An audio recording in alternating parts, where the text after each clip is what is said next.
Centuries as people have come seeking refuge or in search of somewhere to build a better life, you see that this is the very our history. From the French Huguenots to the Jewish refugees from Tsarist Russia to the docking of the Empire Windrush to the South Asians fleeing East Africa, many others who have come from different countries at different times for different reasons.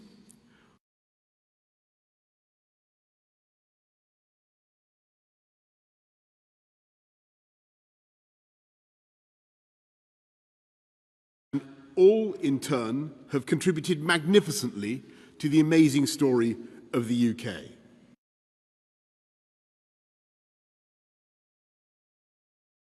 That proud history of safe and legal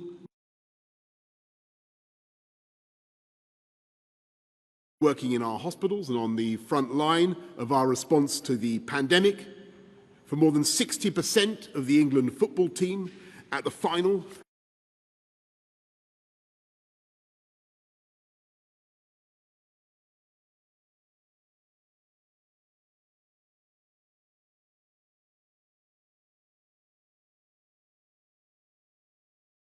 Jewish father came to Britain from Czechoslovakia to escape Nazi Germany, and Priti Patel, whose family fled persecution in Uganda. So I'm proud that this government has continued the great British tradition of providing sanctuary to those in need. In fact, doing more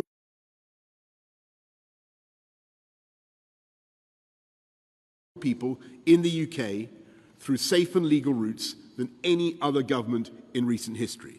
Since 2015, we've offered a place to over 185,000 men, women and children seeking refuge, more than the entire population of Sunderland, and more than any other similar resettlement schemes in Europe. This includes almost 100,000 British nationals overseas threatened by draconian security laws in Hong Kong, 20,000 through our Syrian scheme, 13,000 from Afghanistan and to whom we owe debts of honour, and around 50,000 Ukrainians. And we're not only supporting British nationals and those settled in the UK to bring potentially hundreds of thousands to their extended family from Ukraine, we're also welcoming unlimited numbers of refugees from that conflict as the British people open their homes in one of the biggest movements of refugees to this country that we've ever known. And as we work with local authorities and the devolved administrations to welcome those coming from Ukraine into our communities, we will also find accommodation across our whole UK for all those who have come here previously but who are currently in hotels. Because it makes absolutely no sense for the taxpayer to foot those bills running to almost £5 million a day, with the sum total of those we accommodate being concentrated in just a third of local authorities. It is controlled immigration through safe and legal routes which enables us to make generous offers of sanctuary while managing the inevitable pressures on our public services, such that we can give all those who come here the support they need to rebuild their lives, to integrate and to thrive. But the quid pro quo for this generosity is that we cannot sustain a parallel illegal system. Our compassion may be infinite, but our capacity to help people is not. We can't ask the British taxpayer to write a blank cheque to cover the costs of anyone who might want to come and live here. Uncontrolled immigration creates unmanageable demands on our NHS and on our welfare state. It overstretches our local schools, our housing and public transport, and creates unsustainable pressure to build on precious green spaces. Nor is it fair on those who are seeking to come here legally if others can bypass the system. It's a striking fact that around 7 out of 10 of those arriving in small boats last year were men under 40, paying people smugglers to queue jump. and taking up our capacity to help genuine women and child refugees. This is particularly perverse, as those attempting crossings are not directly fleeing imminent peril, as is the intended purpose of the asylum system. They've passed through manifestly safe countries, including many in Europe, where they could and should have claimed asylum. It is this rank unfairness of a system that can be exploited by gangs, which risks eroding public support for the whole concept of asylum. The British people voted several times to control our borders, not to close them, but to control them. So just as Brexit allowed us to take back control of legal immigration by replacing free movement with our points-based system, we're also taking back control of illegal immigration with a long-term plan for asylum in this country.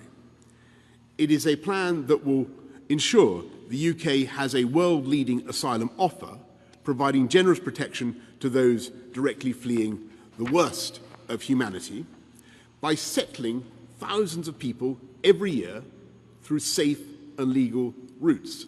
And I emphasize this. So whether you're fleeing Putin or Assad, our aim is that you should not need to turn to the people smugglers or any other kind of illegal option. But to deliver that, we must first ensure that the only route to asylum in the UK is a safe and legal one, and that those who try to jump the queue or abuse our system will find no automatic path to settlement in our country, but rather be swiftly and humanely removed to a safe third country or their country of origin. And the most tragic of all forms of illegal migration, which we must end with this approach, is the barbaric trade in human misery conducted by the people smugglers in the Channel. Before Christmas, 27 people drowned, and in the weeks ahead, there could be many more losing their lives at sea, and whose bodies may never be recovered. Around 600 came across the Channel yesterday. In just a few weeks, this could again reach 1,000 a day. I accept that these people, whether they're 600 or 1,000, are in search of a better life, the opportunities that the United Kingdom provides, and the hope of a fresh start. But it is these hopes, those dreams, that have been exploited. These vile people smugglers are abusing the vulnerable and turning the Channel into a watery graveyard, with men, women and children drowning in unseaworthy boats and suffocating in refrigerated lorries. And even if they do make it here, we know only too well some of the horrendous stories of exploitation over the years, from the nail bars of East London to the cocklebeds of Morecambe Bay, as illegal migration makes people more vulnerable to the brutal abuse of ruthless gangs. So, we must halt this appalling trade and defeat the people smugglers. That's why we're passing the Nationality and Borders Bill, which allows us for the first time to distinguish between people coming here legally and illegally, and for this distinction to affect how your asylum claim progresses and your status in the UK if that claim is successful. It will enable us to issue visa penalties against those countries that refuse to accept returns of foreign criminals and failed asylum seekers. It will clean up the abuse of our legal system, introducing a one-stop shop that will end the cycle of last-minute and vexatious claims and appeals that so often thwart and delay removals. And it will end the absurd practice of asylum-seeking adults claiming to be children to strengthen their claims and access better services. Crucially, it will also allow us to prosecute those who arrive illegally with life sentences for anyone piloting the boats, and to identify, intercept, and investigate these boats. From today, the Royal Navy will take over operational command from Border Force in the Channel, taking primacy for our operational response at sea, in line with many of our international partners, with the aim that no boat makes it to the UK undetected. This will be supported by £50 million of new funding for new boats, aerial surveillance and military personnel, in addition to the existing task force of patrol vessels, Wildcat helicopters, search and rescue aircraft, drones and remotely piloted aircraft. This will send a clear message to those piloting the boats. If you risk other people's lives in the Channel, you risk spending your own life in prison. People who do make it to the UK will be taken not to hotels at vast public expense, rather they will be housed in accommodation centres like those in Greece, with the first of these to open shortly. At the same time, we are expanding our immigration detention facilities to assist with the removal of those with no right to remain in the UK.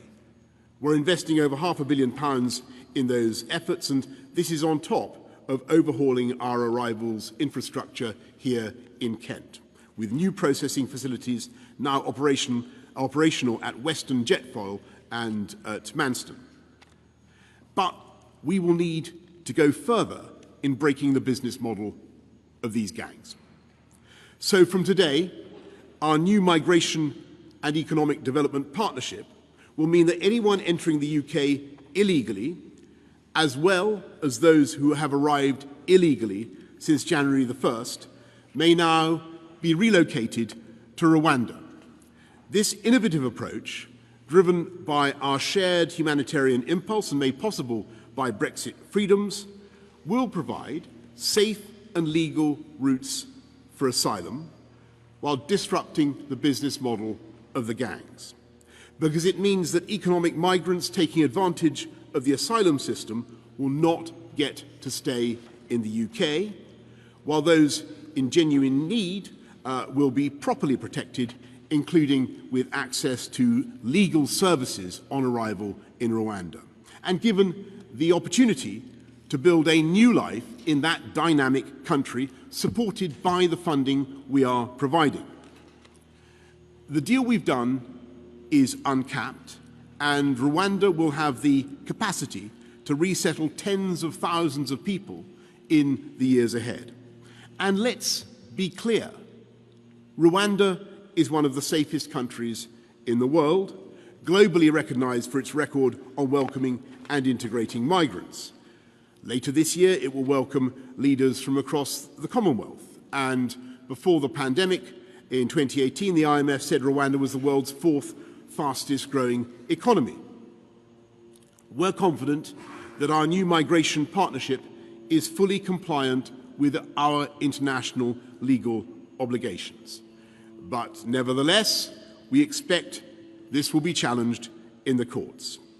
And if this country is seen as a soft touch for illegal migration by some of our partners, it is precisely because we have such a formidable army of politically motivated lawyers who for years have made it their business to thwart removals and frustrate the government. So I know that this system will not take effect overnight, but I promise that we will do whatever it takes to deliver this new approach. Initially within the limits of the existing legal and constitutional frameworks, but also prepared to explore any and all further legal reforms which may be necessary. Because this problem has bedeviled our country for too long and caused far too much human suffering and tragedy. And this is the government that refuses to duck the difficult decisions. This is the government that makes the big calls, and I profoundly believe there is simply no other option. And I say to those who would criticize our plan today, well, we have a plan. What is your alternative? Now, I know there are some who believe we should just turn these boats back at sea. But after much study and consultation, including with Border Force, the police, National Crime Agency, and military maritime experts, to whom, by the way, I pay tribute for all the incredible work that they do dealing with this problem as things stand. It's clear that there are extremely limited circumstances when you can safely do this in the English Channel. And it doesn't help that this approach, I don't think, would be supported by our French partners. And I've got to say to you that relying solely on this course of action is simply not practical in my view. And I know, of course, that there are others who would say we should just negotiate a deal with France and the EU. And we've made repeated and generous offers to our French friends, and we will continue to press them and the EU for the comprehensive returns agreement that would solve this problem. We remain grateful to the gendarmes on the beach for the joint intelligence work and the cooperation that has stopped thousands of boats. We would like to deepen that work, and we continue to believe that a deal with France and the EU is in the national interests of all our countries. But we must have our own framework for full sovereignty over our borders, and we must find a way to stop these boats now, not lose thousands more lives while waiting for a deal that just doesn't exist. And I know that there will be a vocal minority who will think that these measures are draconian and lacking in compassion. And I simply don't agree. There is no humanity or compassion in allowing desperate and innocent people to have their dreams of a better life exploited by ruthless gangs as they're taken to their deaths in unseaworthy boats. And there's no humanity or compassion in endlessly condemning the people smugglers, but then time and again ducking the big calls needed to break the business model of the gangs and stop these boats from coming. And there's no humanity or compassion in calling for unlimited, safe and legal routes, offering the false hope of asylum in the UK to anyone who wants it, because that is just unsustainable. There are currently 80 million displaced people in the world, many in failed states where governments can't meet their aspirations. In an era of mobile connectivity, they are a call or a text away from potentially being swept up in the tide of people smuggling. The answer cannot be for the UK to become the haven for all of them. That's a call for open borders by the back door, a political argument masquerading as a humanitarian policy. Those in favour of this approach should be honest about it and argue for it openly. We reject it, as the British people have consistently rejected it at the ballot box, in favour of controlled immigration. We simply cannot have a policy of saying anyone who wants to live here can do so. We've got to be able to control who comes into this country and the terms on which they remain. And we must do this in the spirit of our history of providing refuge. And in that way, we can more than play our part in offering sanctuary to thousands fleeing persecution. But then, of course, other countries must play their part too. And that's what I think is most exciting about the partnership we've agreed with Rwanda today, because we believe it will become a new international standard in addressing the challenges of global migration and people smuggling. So I'm grateful for Rwanda's leadership and partnership, and we stand ready to work with other nations on similar agreements, as well as wider reforms to the international asylum framework. As I say, we will continue to work with our French friends to tackle the gangs. We will continue to lead cooperation with crime and intelligence partners across Europe. We will continue to seek a returns agreement with the EU or with France. But in the meantime, and for the foreseeable future, we need this new approach. The people smugglers are undermining confidence in our borders. They are betraying all those who do the right thing, who try to come here legally through forms of migration or the safe and legal routes provided for refuge. They are undermining the natural compassion and goodwill that people have towards refugees in this country, and they are endangering human life day after day. And though the way ahead will be hard, and though we can expect many challenges and many obstacles to be thrown up against this plan, I believe this plan is the right way forward, because the people smugglers must be stopped in order to save countless lives, and because tackling illegal migration is precisely the way to sustain a safe, legal, and generous offer of sanctuary to those in need. And that is in the very best traditions of this country and the values we stand for in the world. Thank you all very much indeed. I'm now going to